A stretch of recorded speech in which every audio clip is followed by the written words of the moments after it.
হাঁসকে সুস্থ রাখা এবং ডিম উৎপাদন অব্যাহত রাখার জন্য নিম্নলিখিত বিষয়গুলো গুরুত্বপূর্ণ।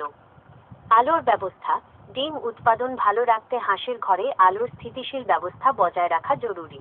দিনের ও রাতের মোট আলো প্রায় 16 থেকে 17 ঘন্টা হওয়া উচিত এবং আলোর তীব্রতা ধীরে ধীরে বাড়ানো যেতে পারে। হঠাৎ আলোর পরিবর্তন বা কমানো উচিত নয়। খাদ্য ও পুষ্টি। ডিম পাড়ার সময় হাঁসের পুষ্টির চাহিদা পূরণ করতে হবে। সুষম মিশ্র খাবার মিক্সড ফিড খাওয়ানো উচিত। খাবারে ভিটামিন যেমন মাল্টিভিটামিন এবং প্রাণীজ খাদ্য যেমন মাছের গুঁড়ো, চিংড়ি যোগ করা যেতে পারে। হাঁসের হজমে সহায়তা করার জন্য নিয়মিত বিরতিতে যেমন প্রতি 6 ঘন্টা পর খাওয়ানো যেতে পারে। ক্যালসিয়াম।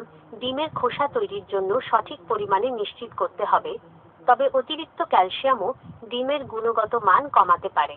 পরিবেশ ও পরিষ্কার পরিচ্ছন্নতা। হাঁসের ঘর খোলামেলা ও পরিষ্কার রাখতে হবে। নিয়মিত ঘর, ডিমের বাক্স, পানির ও খাবারের পাত্র জীবাণুনাশক দিয়ে পরিষ্কার করতে হবে।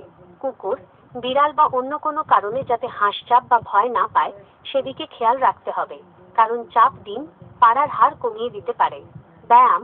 হাঁসকে পর্যাপ্ত ব্যায়াম করতে দেওয়া উচিত, যা তাদের শরীর সুস্থ রাখে এবং অতিরিক্ত মেদ জমতে বাধা দেয়, ফলে ডিম উৎপাদন ভালো থাকে। হাঁসের ভ্যাকসিনেশন, টিকা।